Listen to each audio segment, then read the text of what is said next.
going on, everybody, and welcome back to another episode of JaAR. JaAR, for those of you that may be new, stands for Joe and Amy Review, and this is our twice weekly show where we review the Magic stories. And today we are back for more of our reviews of the Phyrexia All Will Be One stories. If you're unaware, we are reviewing these in the order that they were released on Magic's website. So we are here for Side Story the Second, A Hollow Body by Aisha U. Farah. My quick review at the top of this one is I really enjoyed this one. Quite a lot. I think you should definitely go read it. It gives a lot of insight into Phyrexians, and it raises a lot of interesting questions, especially for folks who might want to be discussing the story or analyzing it or something.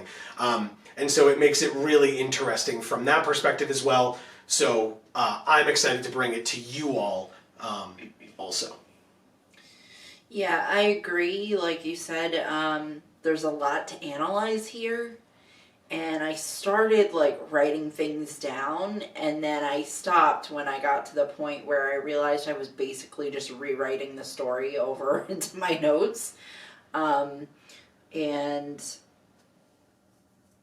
really all that means is that there's so much to unpack here that it's, well, you should definitely read it. Yeah.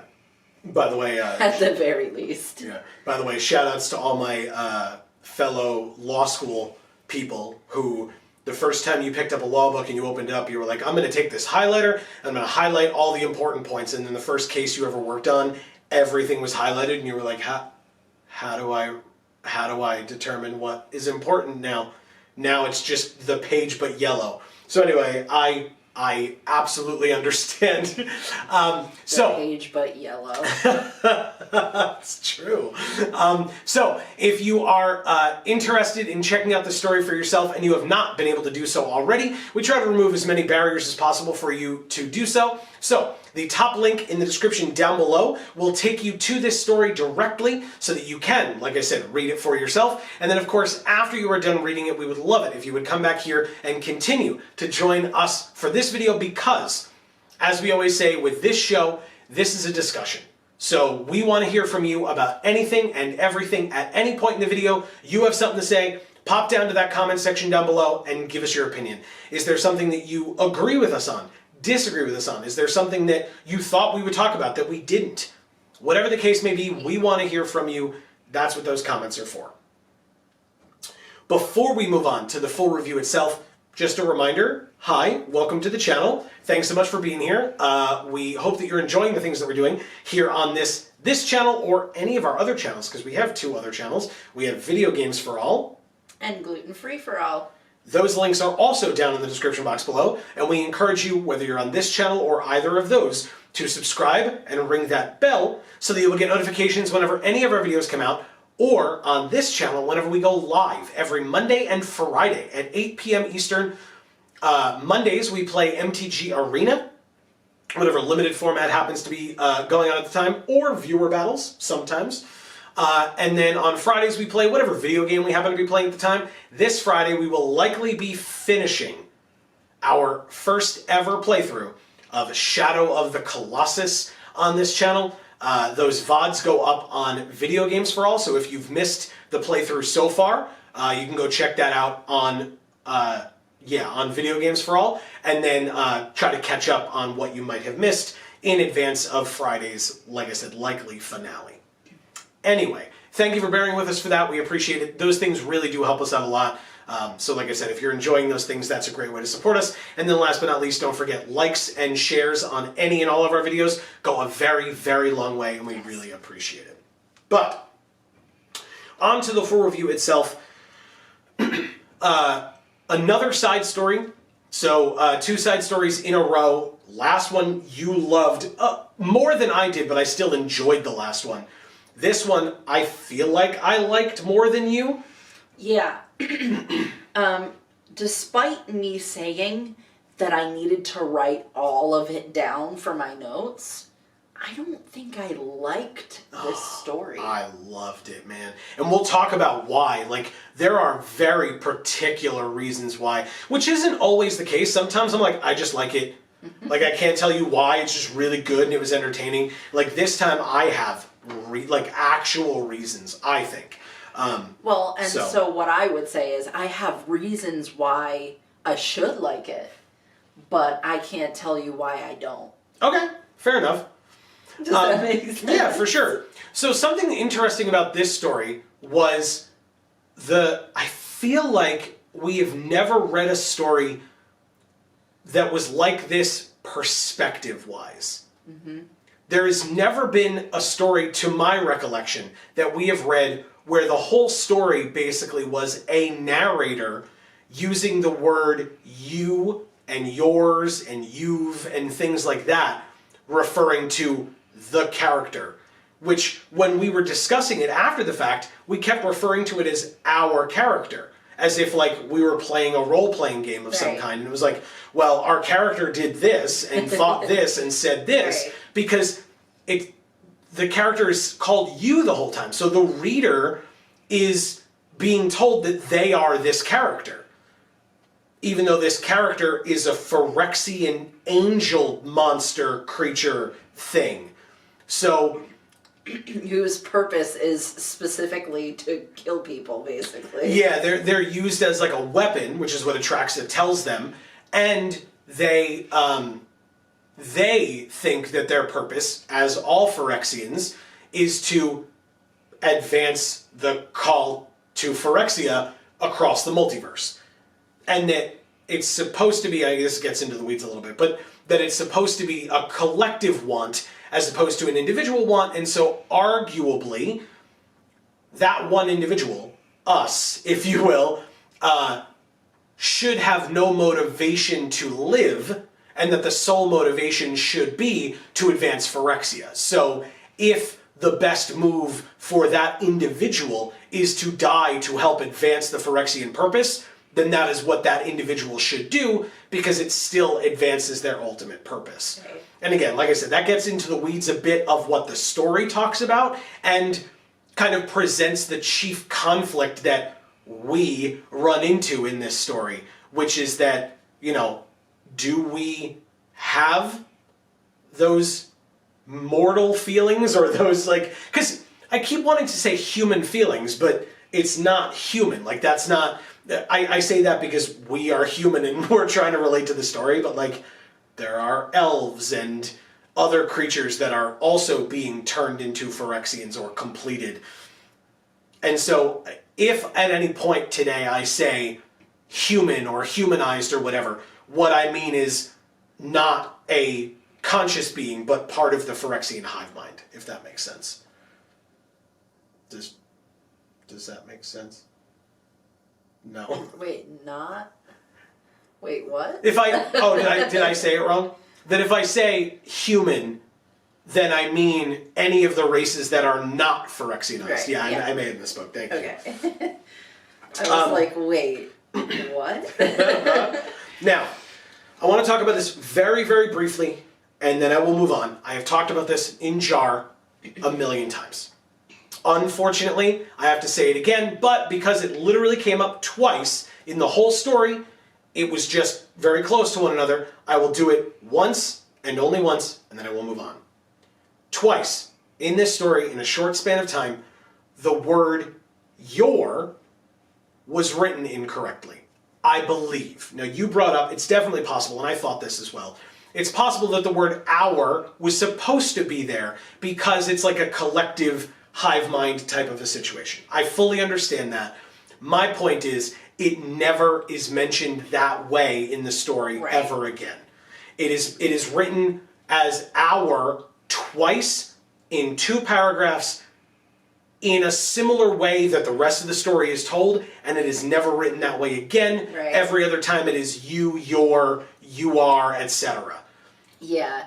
So if it was the kind of thing where maybe it started out, everything was our, and then they switched everything to your because they decided that was the route they wanted to take, they missed a couple. It was 2 consecutive paragraphs that had them. And then, like you said, everything before it and everything after it didn't have it. So my guess, because I obviously have no inside information, my guess is that it was supposed to be the word your. They missed the Y when they were typing it, but spell check doesn't pick it up because our, O-U-R, is still a word. And so, whereas if you did that with the word you missed the Y in you, O-U is not a word. So your spell check would have said, hey, you missed something here, and you go back and go, oh crap, hit the Y and move on. But for your, if you miss the Y, and that's just a thing that happens, then if you don't catch it on the first run through or whatever, then it's not going to be there. Right. I have said it once, I will say it a million times. This is a professionally written story. These are professional authors. They are paid for their work. If it is the job of the author, then I would imagine that it is, I'd like to give them the benefit of the doubt here. And maybe I'm wrong for doing so, but again, I have no inside information on how this works or how something like this would slip through the cracks. Because I read it once and caught it. One time. I am not a professional proofreader. I just read a story. And those stuck out to me. Now, to be fair, if I'm wrong, right, all that would have happened is I would have presented that to the author and said, hey, I believe these two things need correcting to the word your instead of our. The author could have looked at it and said, nope, that is what I meant it to be. And I go, okay, it's your story, right? It didn't make sense to me to be the word your, or our, excuse me. But if that was their intention, cool. But if it's the company's job, I mean, you have a lore master, which means that presumably your lore master either is just flat out, like straight up just tells the authors what to do and then lets them go. But like the company has to approve what you've written, right? So someone from Wizards read this story. There's no way. I guess I shouldn't speak in absolutes. I would imagine there is no way that a company would allow a third-party contractor to write something that they then just copy, paste, and put on their website, released with their name at the top of the website, right? The author's name is there as well, but that the company's name is on the website. It's the company's website. I cannot... How much you want to bet? I cannot fathom it. I really can't. It happens every damn time. That nobody reads this. Not one other person read this story with enough intention and conviction while earning their paycheck to be like, hey, that word doesn't make sense there in this story. I can't fathom it, man. I really can't. Anyway, we've spent way too long on this for my liking. Get a proofreader. That's it. Get one. If you want, pay me. Our email is on the website. Pay me a very small amount of money. It's really not that hard. Just whatever you need to do, I'm available. I'm serious. It's disgusting at this point. Like, it's super annoying that it keeps happening. Yeah. Because I really like this story, and the fact that I have to talk about this at all is very frustrating. So, moving on then. Some of the quotes that I wrote down, because we talk about the fact that this story... Did you want to jump in at all yet? No. Okay. Okay, so my notes are a smattering of... They're a mess. So... you go, and then I don't know. To be fair to you, right, how long have I been writing the notes for JaARs? Forever. And how many times have you written notes for JaARs? Maybe twice. I was going to say, if it's 5, it's a lot of all the JaARs that we've done. So... in my opinion, you are fully forgiven for being like, oh my god, it's a mess. I'm sure that the first time that I wrote notes for this series, it was just like, wow, this sucks. How is this helpful to me? So yeah, don't worry about it. I completely get it. Okay. If you do not hesitate to be like, oh, I have a thing for this, and then we can jump into it. Well, so what I was trying to do, that was a lot. I know, all of it's a lot. Okay, go on. So I had like 2 concepts in my mind that I wanted to touch on, right? And then I was like, okay, why don't I look through the story and find the instances that touch on those, and I'll write them down. But it was just everything. It was just everything. The story, so yeah. Well, I will say, right? At one point, I just scribbled some stuff out and skipped a whole bunch. So, okay. So I wrote down some things that our character, Ixel, I don't know exactly how to pronounce it. I'm going to say Ixel. Axl Rose. Axl Rose. Atraxa Rose. The quote, like Ixel, one of the things that Ixel does often in this story is relates to fleshy types or like references fleshy types in a certain kind of way. I thought that was super well done and hilarious, right? Because the way that it's done is just ridiculous. So I wrote down some of those quotes. For example, it's brittle, defenseless rib cage going up and down. And as soon as I read that, I was very aware of my breathing. After I read that line, I was just like, oh, okay, you know, like, yep, it sure does. That sure is a very brittle rib cage. Like, I don't like it. I don't like that feeling. Calcium. We both liked this one. The disgusting little holes in its face. It mentioned breathing, like intaking air through the disgusting little holes in its face. And then talking about Geth, who was fully completed or fully Phyrexianized, but for his head. His head was still fully fleshed out. Fleshy? Fleshed out is probably not how that is supposed to be worded there. And it mentioned the elasticity of his face is disgusting. Amazing. All that stuff is so funny to me. I did feel like his face was ugly. in the art of him with the head on. Then I wrote that there were Ixel showed brief hints of what would be considered humanity. Now remember that I said humanity, basically just fleshy creatures and their silly wants and desires and whatnot. Some examples of that are like when Atraxa touches our cheek, Ixel's cheek, while Ixel is like staring at the floor, and there's like a flutter in Ixel's body or a weird feeling that Ixel gets that Ixel says, or the story says, is from where our heart would be, or some beings would have a heart, implying that Ixel either... incomplete or weak or something. Yeah, and it implies that Ixel either definitively doesn't have a heart, or at least believes that they don't have a heart. Yeah. And maybe they do, and that's why they are feeling that way. Who knows? Lesser creature. That's what it was. Okay. Yeah, and also, I mean, again, right, we as humans, if we actually think about it and understand science and biology, like, love isn't actually in your heart, right? It's like a hormonal thing or like a brain thing. Like, it's not actually your heart, but you could get like butterflies in your stomach or things like that. So like saying that you feel something in your heart doesn't mean that your heart is actually somehow being affected. It's just how you are processing what's happening to your body. So it could still be that something is going on in Ixel's body, and Ixel interprets it as, oh, it's in the spot where my heart would be, like it would be affecting my heart. It's like, no. I mean, if you believe in chakras, your heart chakra would open if you loved the person touching your cheek. Okay.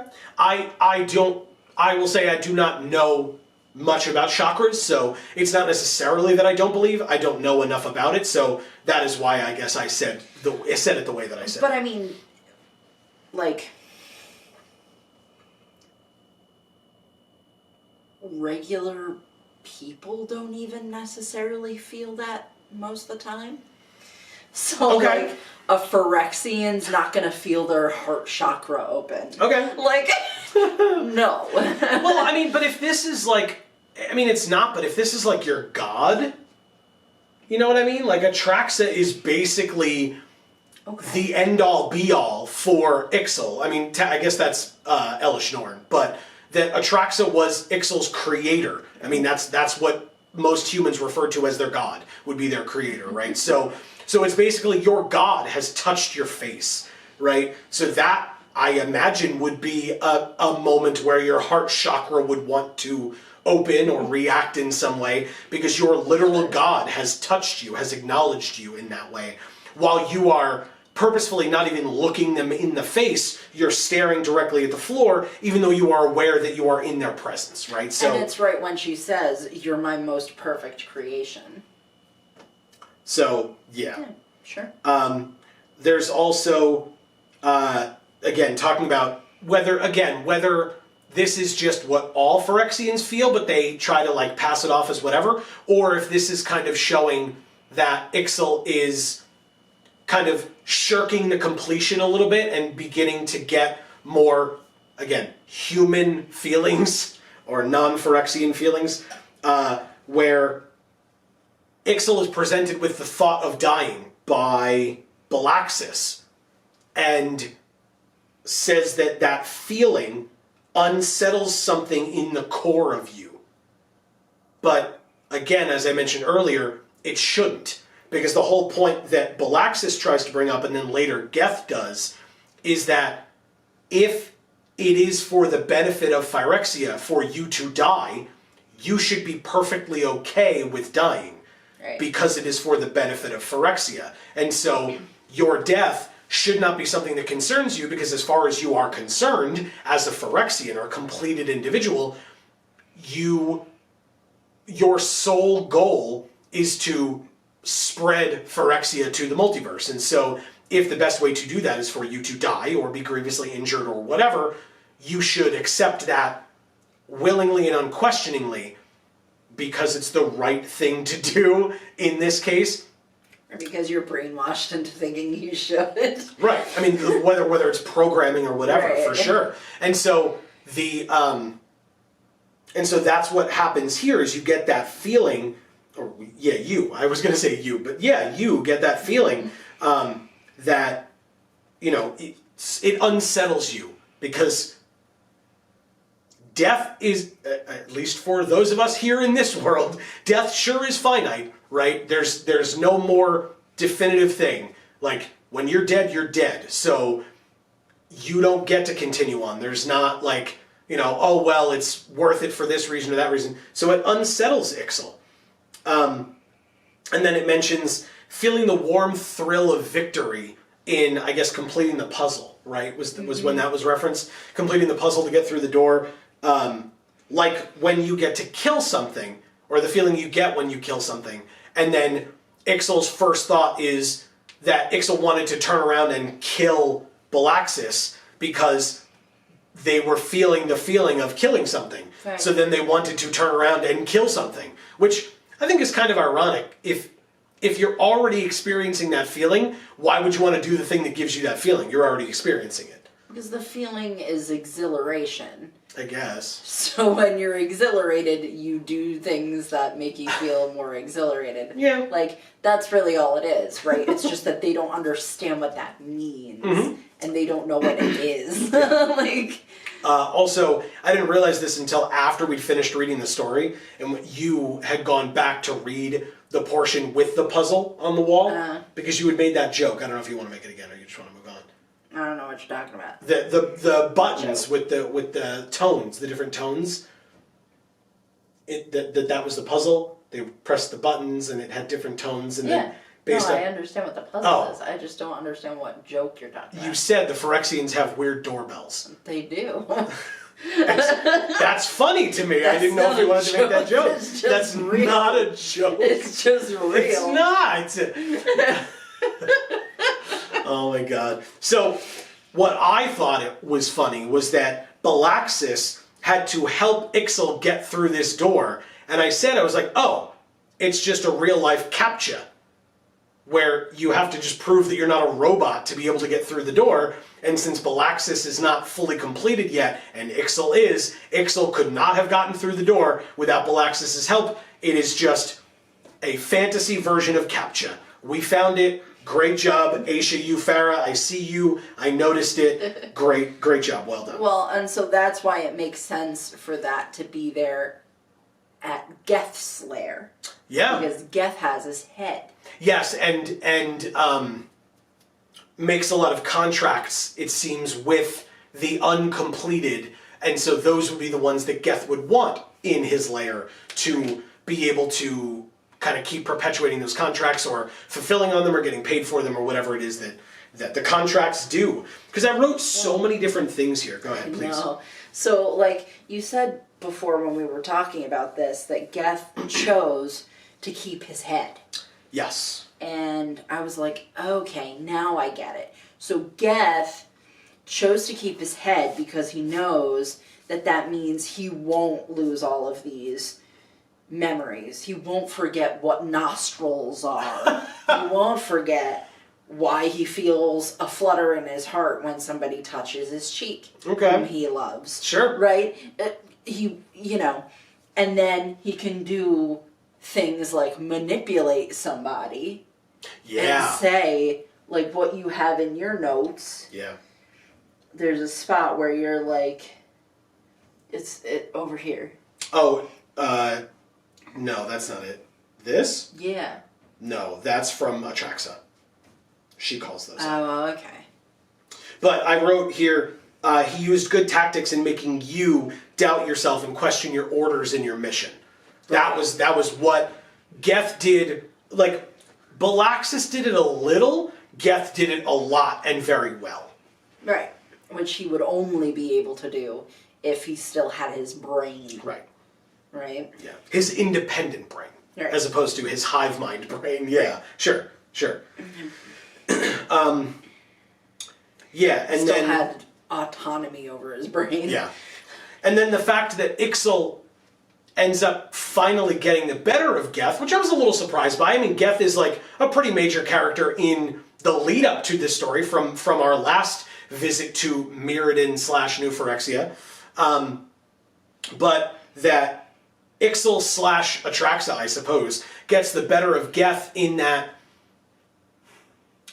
Geth is trying to say to Ixal, like I said, trying to manipulate and change that programming or make Ixal doubt themselves and instead which kind of works. Yeah, for sure. I agree. Because and especially with the eventuality of what actually occurs, I think it does work. It just Geth doesn't get to, stay the same afterwards, unfortunately, which I'm sure he would have wanted to. Yeah. But yeah, I mean, there's that quote where it says, you hated Geth. The things he said clanging in your head like discordant bells. Yeah. Yeah. Yeah, because but why did you hate Geth? Exactly. You hated Geth. Go ahead, sorry, please. No. Okay. I was just going to say you hated Geth because Atraxa told you to hate Geth. Right? Like, you didn't even, like, I feel like every time Geth's disgusting head or whatever was mentioned, I don't know, I feel like it always was like Atraxa hated that Geth still had his disgusting head. Although I guess when Ixal sees Geth, Ixal still says the what's the line? The elasticity of his face is disgusting, so I guess it's also you. I thought it was like just Atraxa, but it's kind of not. Well, so you hated Geth because Geth pointed out some things, and made you doubt, like you said, your programming and whatever. Yeah.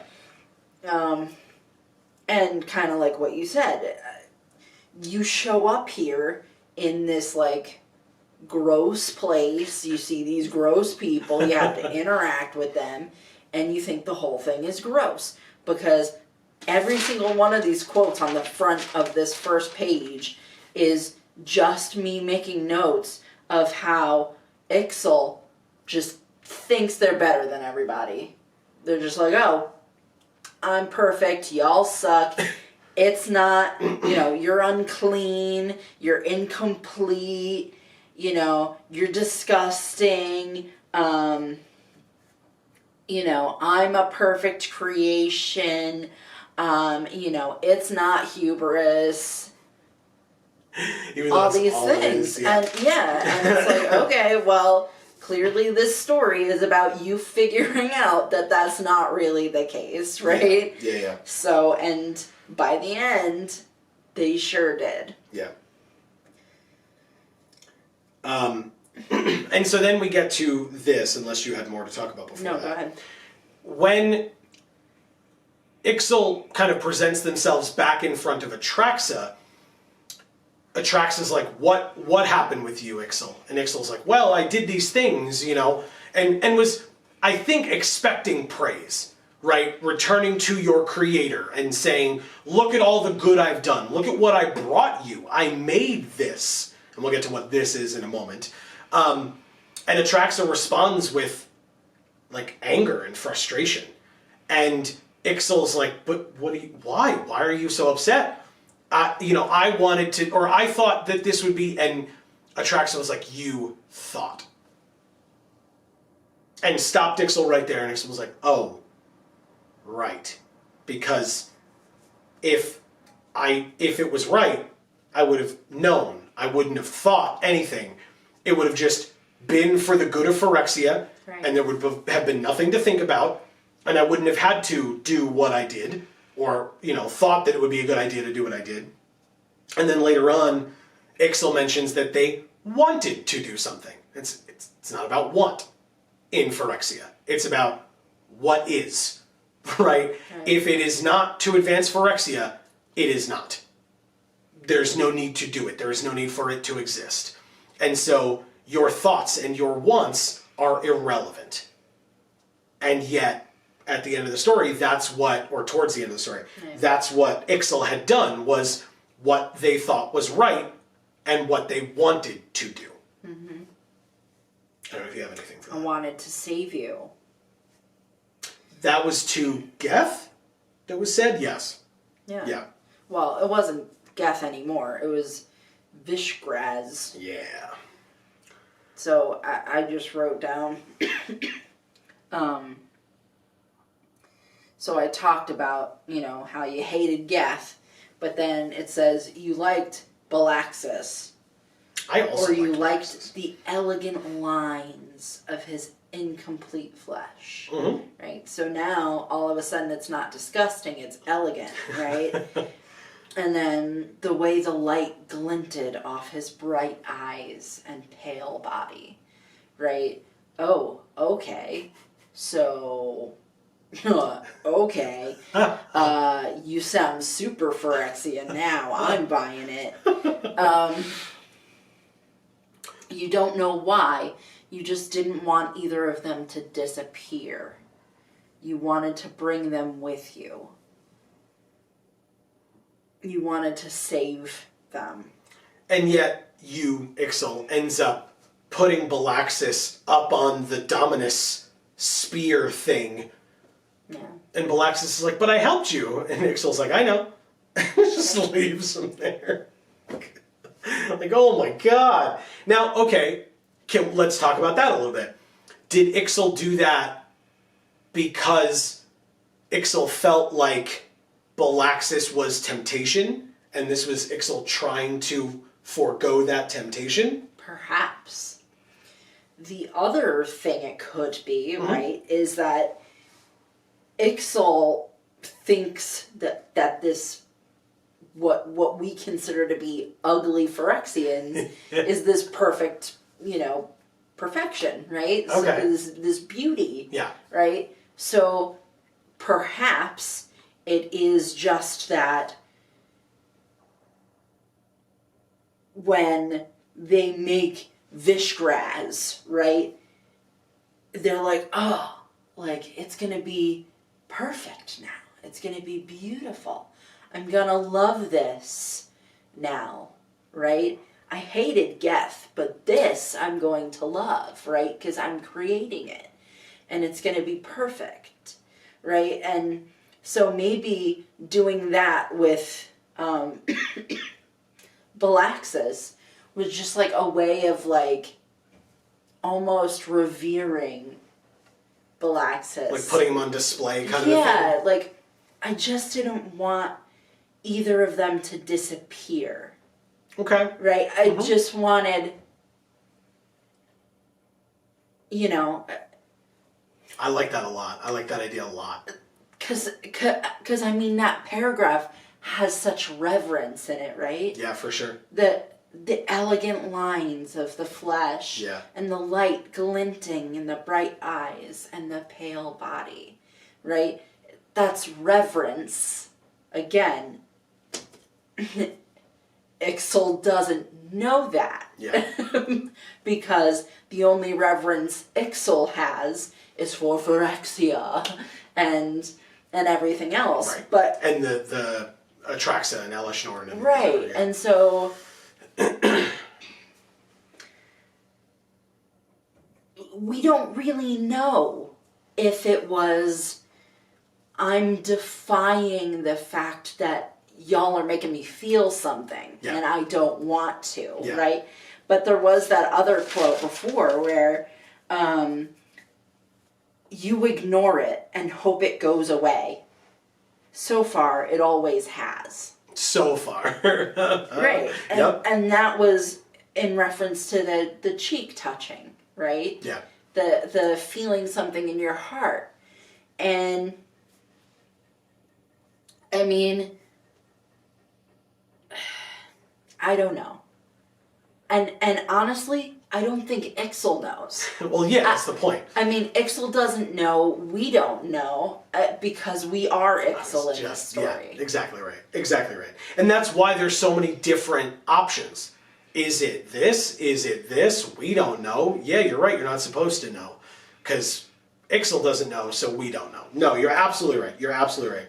But we do know at the end of the story, when it was, not yet, that means something, right? Mm-hmm, that means, okay, there's this presumption that they'll get there. Yeah, and the question there is just, do you need to build up the courage to do so? Right. Do you have unfinished business that you want to handle first before you can go? That kind of thing. Right. So yeah, for sure, that's interesting too. Right, and we're not going to find out the answer to that question until another story. For sure, if it's even in this set, and Right. I'll talk about that in a minute.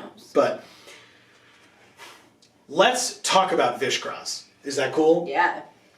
I loved that aspect of this story because we get to the moment where it's a bit of a tease as to what quite is going on, and we hear about Vishgraz, but we don't hear about what he looks like or whatever, and then they start giving you little hints of like, it's Geth's head, but it's got the armor over its face, and it is the true completed version. It's got the spider legs, and then out of nowhere, they just drop the, you look at Vishgraz's gigantic wings that you gave them after you ripped them off your back. What? And Atrax is going, what did you do? And so, Because of course. Yeah. And so I'm sitting there. That's like you walk in on your toddler who just like cut all their hair off and they're just holding it. They have the scissors in this hand. And you're like, what did you do? And they're like, it wasn't me. Or it was like, no, I cut my hair like you wanted. You said I needed a haircut. I did what you asked. I did the thing that would make you happy. Isn't it perfect, Mom? No. And so, I said in that moment, while I was reading that section of the story, especially when we found out about the wings, I was like, I need to see this art. Like, I hope they drew art for this.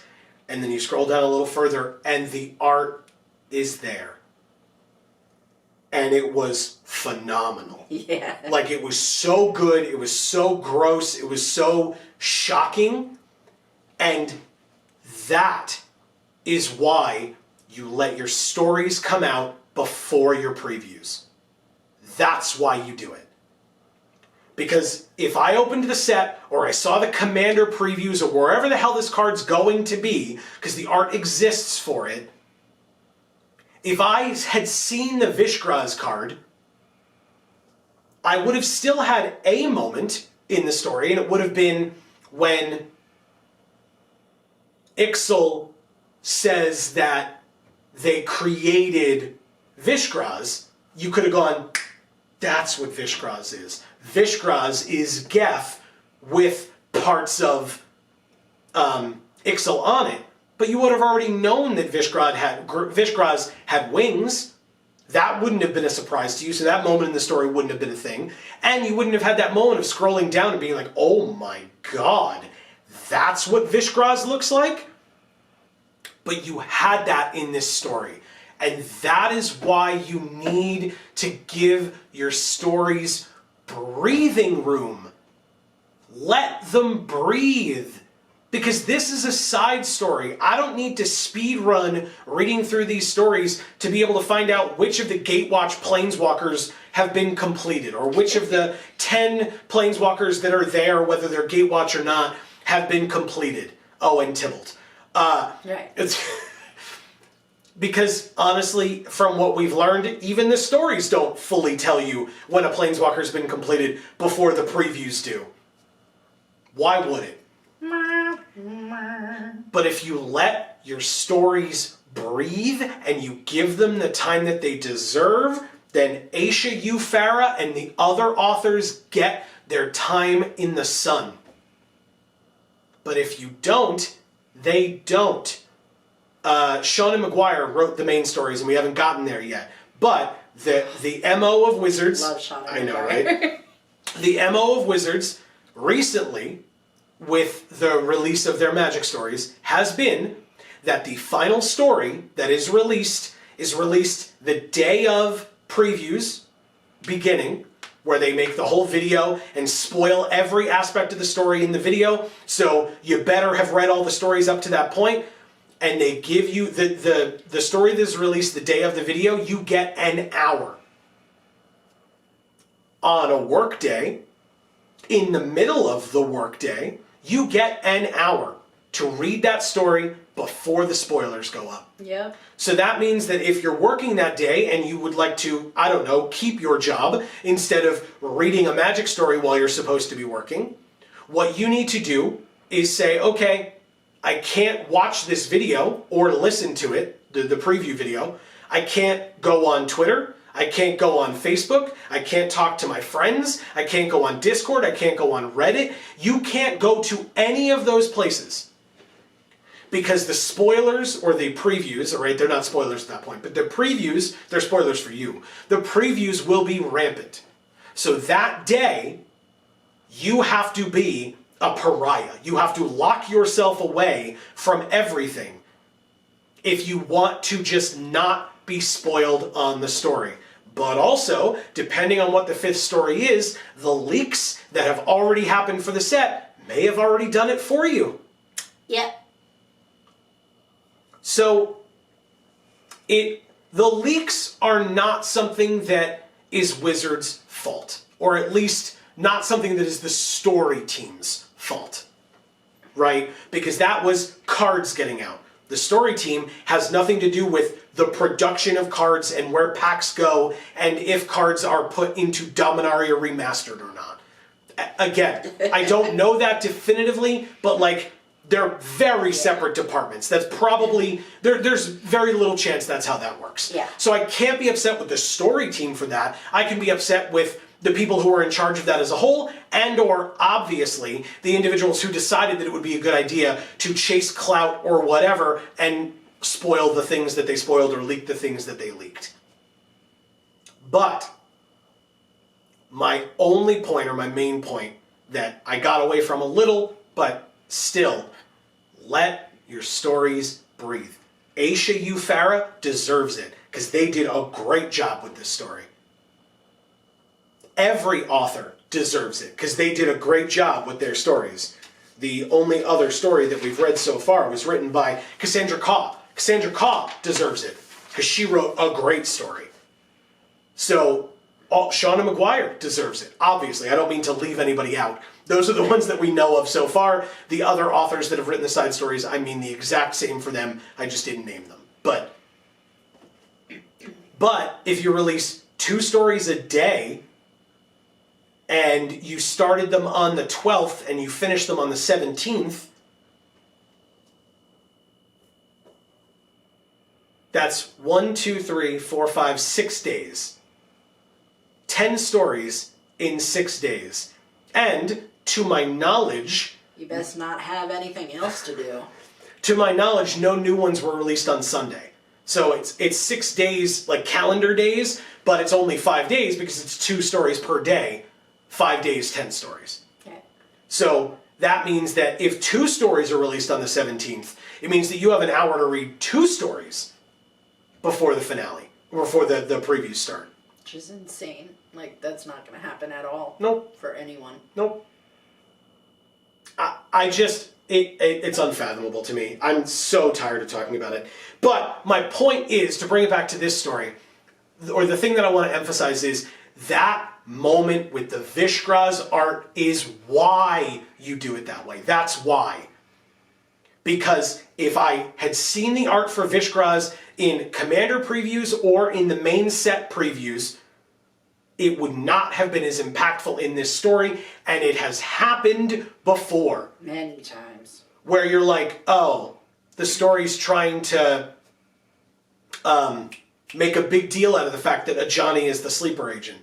But we know that already, because it leaked in a book on Amazon before then the card was shown off, or not the card, but the preview event happened, where the trailer is the first thing that they played, which just blatantly showed you that it was Ajani, even though the story had come out a few hours or an hour before.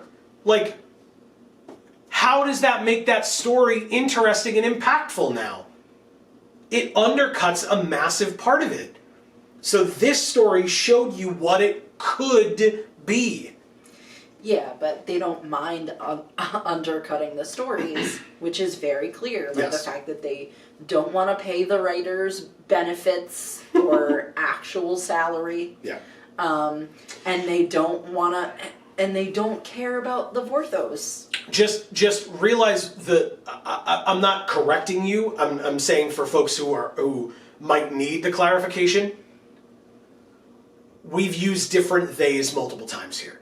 Because I said they when I was referring to the story team, you just said they about not wanting to pay people benefits. That ain't the story team's decision. Obviously. I know you know that. Like I said, I'm clarifying for folks at home so you don't misunderstand who we're speaking about here and who we're frustrated with. We can be frustrated with both sides. I'm just saying, because the they is very loose there, realize where we're coming from when we say it that way.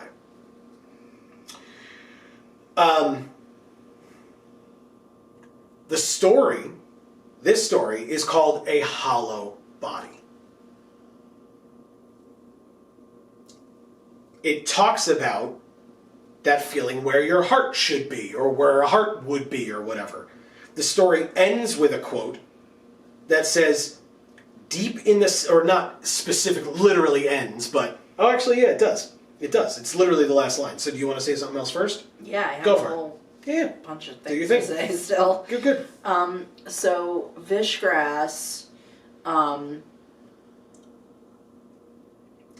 it said, there was a quote where it said, eyes gleaming. Inside me, I feel this body aching to tear itself apart. I feel the disparate parts of all the things I used to be. And I wrote that specifically because they specifically said parts. Mm-hmm. And I've talked about that in so many of the JaAR videos. Mm-hmm. Including especially the last one too, most recently.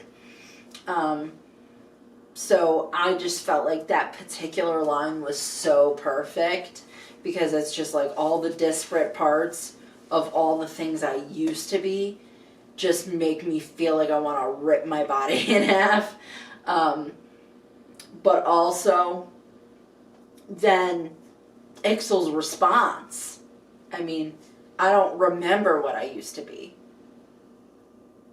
And then they lean against him in a parody of an embrace. And I think really what they mean there is not like making fun of a hug, but like the incapability of a hug. Correct. Right? Yeah, it's and gotta be so it's like, this is something I am capable of, is this leaning. Yeah. And then it says, you shiver. It feels like you've been run through. Because it's like this total shift. I mean, you got to see it, right? You saw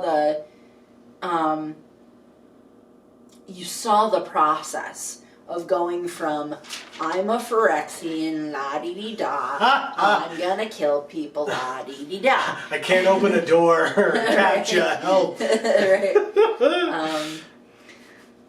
And then, you know, by the end, Ixal's gonna open all the freaking weird doorbell gate things. Like, caption don't matter anymore. They got their humanity back, or at least part of it. Right. Yeah, for sure. So, like, I have no idea what's gonna happen when they go back to Atraxa with their lack of wings between their legs. And well, we partially saw, right, because they were in front of Atraxa with Vishgraz, but all Atraxa said was get rid of it. Well, and yeah. then, so you mean I after just mean that? after Gotcha. they've gotten rid of Vishgraz. Mm-hmm. Like, what then? Mm-hmm. Because as we know, Ixal didn't follow Vishgraz, regardless of the fact that they wanted to, right? Mm-hmm. But either saw that they couldn't yet because it would cause too much of an issue, or saw that there was other things that they would like to try and do beforehand, or whatever. I mean, yeah. Yeah. There's like so much to that, right? I just think that dialogue, or that, yeah, I just think that dialogue is like so perfect. Sure. Because like you really see the way even that Ixal talks completely change by the end of this story. Yeah. Yeah, and again, does that mean that, like, for a hollow body, they have filled that body with feelings, thoughts, hopes, wants, etc., and they are no longer hollow? Love. Yeah. Yeah. And have more of an understanding for those things too, that they can fill that hollowness with as well. For sure. Do you have more quotes there? No, that was everything. You sure? Yeah. All right. The last line, or the last couple of lines, just again for the hollow body thing, deep in the center of you is an ache that wishes to follow him. Vishgraz, like you literally were just talking about. Sorry. No, don't be. But you don't. Not yet. And again, you've mentioned that a couple of times as well. My only point with that is, I wrote, I don't know how this will come into play going forward, but I hope it does. Because again, Geth was a big character, a known character, right? Glissa the Traitor, Geth, the two of them together, but like, you know, that their stories were somewhat intertwined, not that they were together. But, and now we know where Geth lies. What has happened to Geth? Geth is now Vishgraz. So, what does that mean for Vishgraz? When will we see that character again? And who will he be working for? And if he is trying to work against the Phyrexians and work with the Mirrans, he's literally called at the beginning of this story Traitor Geth. So will the Mirrans, the Resistance, trust him? Should they? Like, because for all intents and purposes at the end of the story, it seems like it might make sense, because Ixal doesn't necessarily seem fully aligned with Phyrexia. You have an ache that wishes to follow him, but you don't, not yet. And like I said earlier, does that mean that you have unfinished business? Does that mean that you want to gather more information? Whatever the case may be, like, there are a lot of things that Ixal could be doing going forward. Yeah, I mean, it's a lot less likely that Ixal is going to be able to just do their job the same way now. Because they don't have wings anymore. They don't have wings. So I thought it was interesting. I believe I thought wrong, because at some point in the story, towards the end, it mentions Vishgraz's like multiple limbs.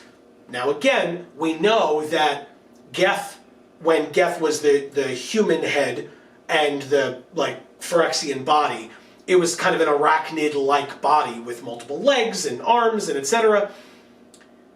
For some reason, the way that it was written, I read the Vishgraz portion as also having Ixal's arms or limbs. Not all of the limbs necessarily, but I read it that way. And like I said, I think I'm wrong. I think you are too, because I don't... I think when you read that quote, it helped me. Okay. Leaning into Vishgraz in like a, whatever it was, the parody of a hug. Parody of an embrace, thank you. That led me to believe that they couldn't embrace because they didn't have arms. That was literally what I thought when I read that, and it's like, no, you're absolutely right in your interpretation. It's just, that's not a thing that Phyrexians do, so it's not something that Ixal has any frame of reference for. Right. So yes, no, that makes a lot more sense. Because I read it, and I wrote it even here. By the end, you've lost your wings. I believe your limbs as well. I'm wrong about that for sure now, so thank you for helping me walk through that in my brain. I mean, I can't confirm that it absolutely wasn't that. I can't imagine. But I feel like I would have figured that out if it was. And to be fair, like, because you pull your wings off, right, and put them on Vishgraz / Geth. How do you pull your arms off? Well, you can pull one arm off. Yeah, but then Vishgraz pulls your other arm off, even though he's not built yet. Use your legs. Just like put your hand on the floor, step on it with both of your feet, and just yank up. Anyway, that sounds like it'll work. Like I said, I don't think Ixal removed their arms. Like I said, that line about like feigning, I literally saw in my mind like an armless Ixal just like lean into Vishgraz. That would be a parody. Not a parody, but it would. No, I get it. It's a bit comical. Yes, for sure. When you picture it that way. Yes. So yeah, that I am very wrong in that regard, but I read it that way, and it's funny to me, and I figured I would mention it to all of you. So anyway, I loved this story. I loved the reveal of Vishgraz and the art. The art is sick. I hope I get one of those cards. If it's from the Commander set, I won't be getting one of those cards. That's just how it works. But it's fine. That's life. I don't. I will live. I promise. But that is going to be the end of this particular review. Correct? Oh wait, there was one more thing Please. I wanted to say. Now you said before that Vishgraz became like a fully completed head or whatever. Yeah, well, at least with the armor, but it's Ixal, over top of yes, because head. Ixal said that they still knew what was behind it. Right, and that's the thing, right? Is that he wouldn't be able to then say, I feel this body aching to tear itself apart. I feel the disparate parts of all the things I used to be. Like, that wouldn't exist if his brain was gone, right? Sure. So Ixal took his head and kept it, and then just covered it with enough plating so it would look like he was fully Phyrexianized. Well, and also don't forget, if you have parts of Ixal, and Ixal is beginning to doubt, so then you have Geth and his traitor mentality, Ixal and their, like, questioning mentality, and their completed form that wants to live for the glory of Phyrexia or whatever. Right. So yeah, absolutely. Yeah, I love that. And they could have chosen to write this story in a way where they would leave us as the audience unaware of this process in any kind of way. Sure. And maybe lead us to believe that one of the options of what occurred here was that Ixal decides to take Geth and sort of infiltrate Atraxa's sector, Okay. sphere, whatever. Okay.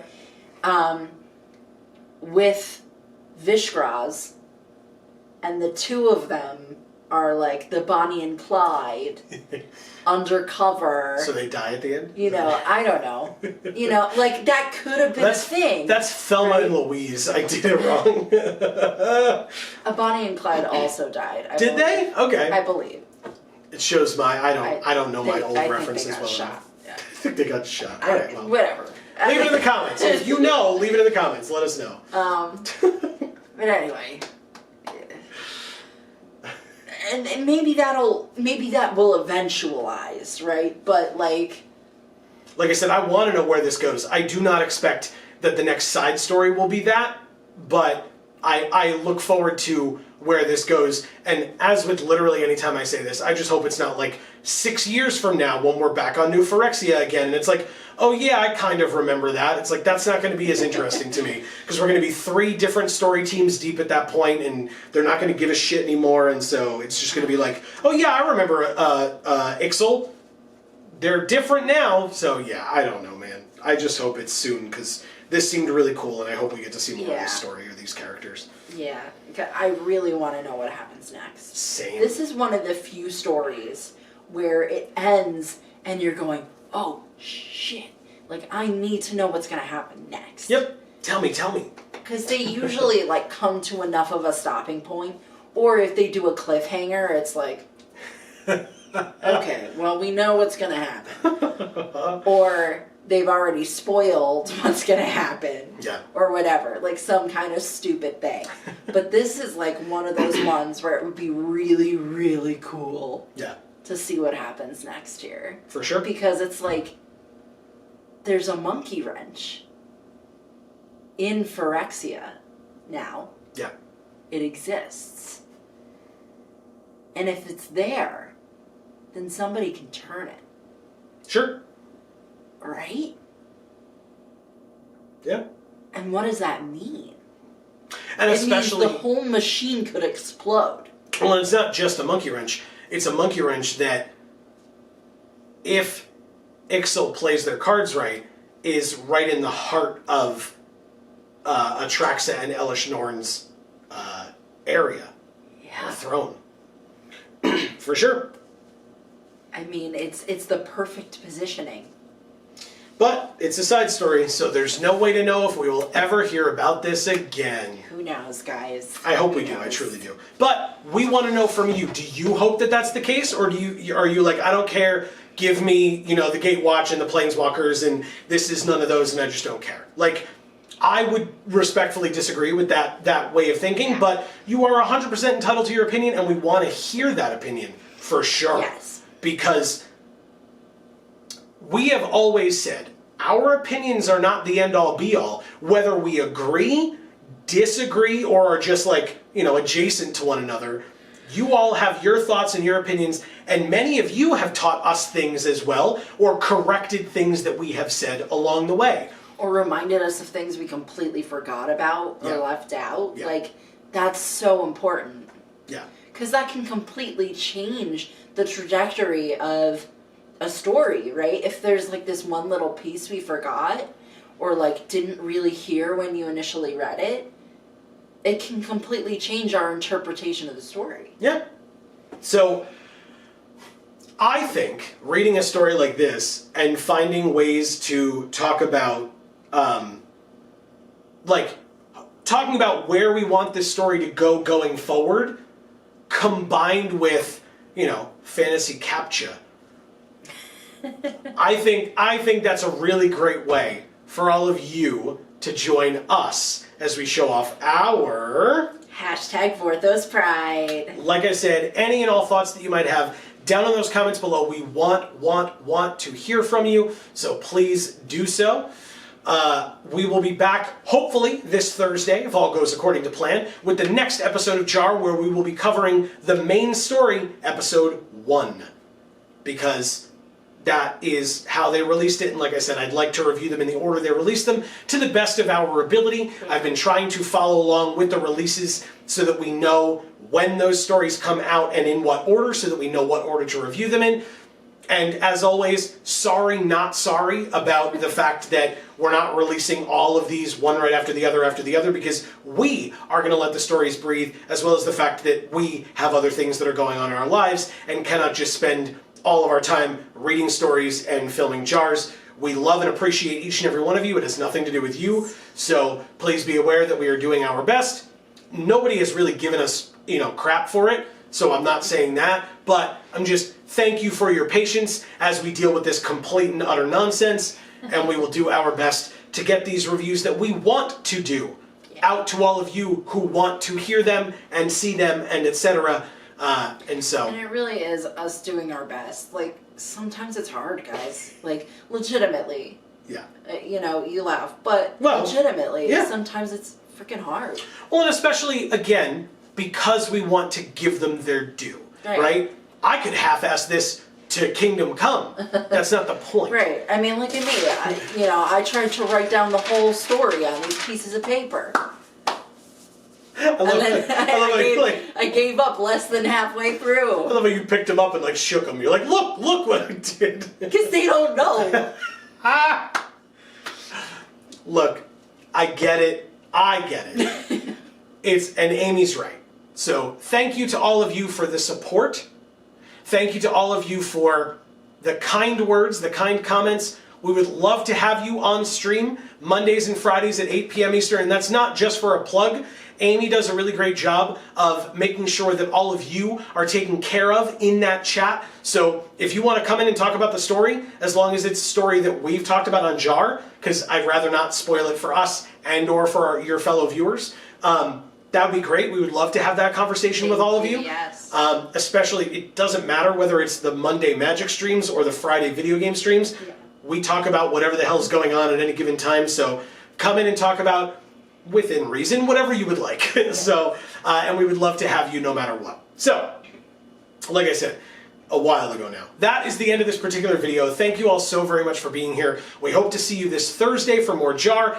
Today, this evening, the day that this video came out, for Magic Monday, for our MTG Arena stream, and wherever else we happen to see you, with, like I said, Video Games for All, Gluten Free for All, etc. Subscribe, ring that bell. It will help out immensely for us, but also for you to get those notifications whenever any video comes out, including these JaARs. If for whatever reason we miss on Thursday, you will find out exactly when that video comes out if we have to do Friday, like we did this past Friday, because the story came out Thursday, so how the hell are we going to get a video out at noon when the story probably came out at noon? Right. Anyway, so yeah, we hope to see you soon. Thank you for any and all support that you're willing to give. It really, really helps out a lot, and we appreciate it. It lets us know that we should continue to do these things because you all continue to appreciate us doing them.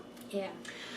But for now, from us here at the Geek for All family of channels. Oh no, I forgot to do the thing. What? Oh no, you did the thing. The way you looked at me, I was like, did I forget to do Vorthos Pride? No, we did.